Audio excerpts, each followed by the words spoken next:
알겠습니다. 다음 키워드 볼까요? 네, 다음 키워드는 지워진 논평으로 정했습니다. 예, 어떤 내용입니까? 일단 최근 화제가 되고 있는 영화가 있죠. 이 82년생 김지영. 이 영화 내용뿐만 아니라 영화 외적으로도 좀 화제가 되고 있는데 이 포털 사이트의 네티즌들의 평점을 좀 살펴보면 저렇게 성별에 따라서 평가가 극과 극입니다. 10점 만점에 여성들은 9점이 넘는 거의 만점에 가까운 이 평점을 보이는 반면에 남성들은 2점이 조금 넘는 수준.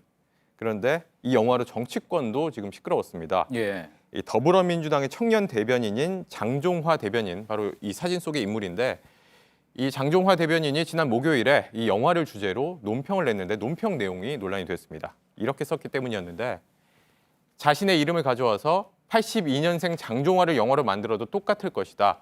초등학교 시절 풀스윙 따기를 맞고 입대에서는 있는 욕 없는 욕 다 듣고 또 키 180 이하는 루저가 되는 것과 같이 맥락을 알 수 없는 남자다움이 요구된 삶을 살았다라고 쓰면서 이 김지영을 통해 깨달아야 하는 것은 성별과 상관없이 우리가 얼마나 서로의 입장과 생각을 마주하지 않으면서 살아왔나 하는 점이다라고 했는데 결국엔 뭐 남녀 모두 그만 싸우고 서로를 이해해보자 이런 취지였습니다. 예. 뭐 초등학교 때부터 뭐 입대 이야기, 아마도 본인의 이야기인가 보죠. 네, 그게 아마 뭐 82년생 김지영의 남자 버전처럼 살았다. 뭐 그런 취지인 것 같습니다. 논평이 그런 취지였는데 그래서 정치권의 비판 목소리도 그쪽으로 초점이 맞춰졌습니다. 같은 당의 김민석 관악갑 대학생 위원장, 여자도 힘들지만 남자도 힘들어 수준 이상의 논의를 발전시키지 못한다라면서 논평은 일기장이 아니다라고 비판을 했었고요.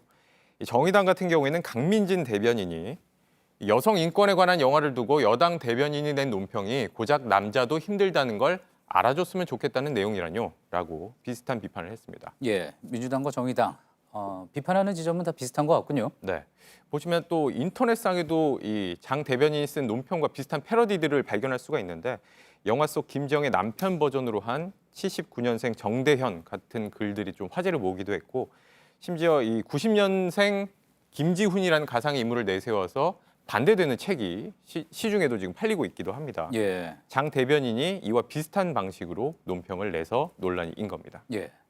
혹시 장 대변인에게 직접 이야기를 좀 들어봤습니까? 네, 제가 전화로 입장을 물어봤는데 이런 답변을 들을 수가 있었습니다.